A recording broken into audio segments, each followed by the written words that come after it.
In Western culture today, we're living in a world that's increasingly pluralistic, people of all sorts of differences. And at the same time, the public square is increasingly secular. So the old style of communication that assumed that everyone understands our authority and our language and so on no longer works. We've got to be persuasive to know how to speak in all the different languages and to make sense to them. Never has apologetics been so urgent. Well, we want to make a persuasive case for all sorts of things. Many people begin with, say, the fight against abortion or the fight against same-sex marriage, but 100 other things too. And every time you want to make a persuasive case in public, you need to be persuasive. I was talking to the founder of MTV a few years ago. He said to me, the pro-life movement is simply not persuasive. He said if they'd used the logic of the Demas television ads, Beautiful Life and so on, they would have won long ago. He said, but protest, pronouncement, baby killer, all this sort of stuff. In other words, we're very good at propositions and statements and declarations and pronouncements, but we're not very good at persuasion. And actually you can see this both theoretically in many of our seminaries and churches, but also practically, we're not very good.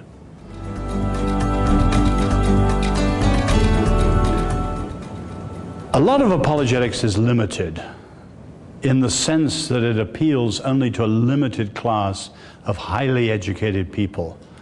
And the challenge is to create a form of persuasion that can address anyone, anywhere.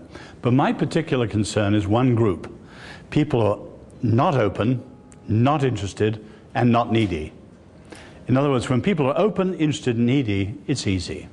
And all our approaches that Jesus is the answer, God has a wonderful plan for your life, all sorts of things like that come in. But when someone's not open, not interested, not needy, there's actually a biblical way of doing it that we've overlooked.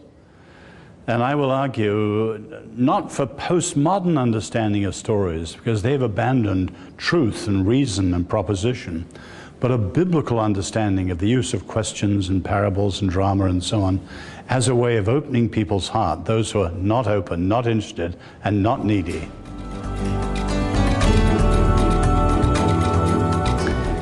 The two great mysteries of life, one is time and the other is evil.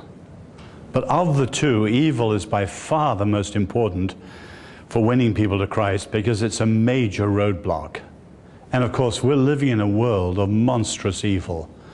I don't think we as human beings today are more evil, but modernity has reinforced evil so that you have a malignancy to modern evil we've never seen in history. And you just think, say, of Auschwitz or many of the things in the 20th century. We just lived through the most murderous century in all human history. So we as believers have got to understand evil for our own sake, for the sake of our trust in God in a world of evil, but also to reach out to people who are deeply hurting. Now, a lot of people use the problem of evil as a stick to beat God with, and I don't answer that sort of question. You have to ask questions back to them, but people who are really serious about evil, then they deserve an honest answer.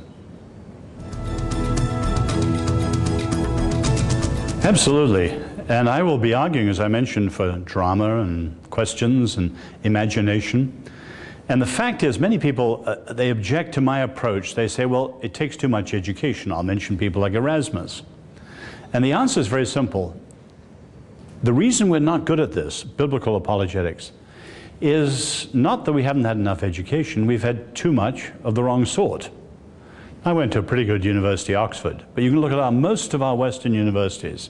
They're strong in analysis and reason and critique and so on. They're very weak in imagination and irony and things like that. So we've got to have a fully biblical understanding of human creativity and using it, in this case, not to produce great paintings or music or whatever, but to use it persuasively to win people to Christ.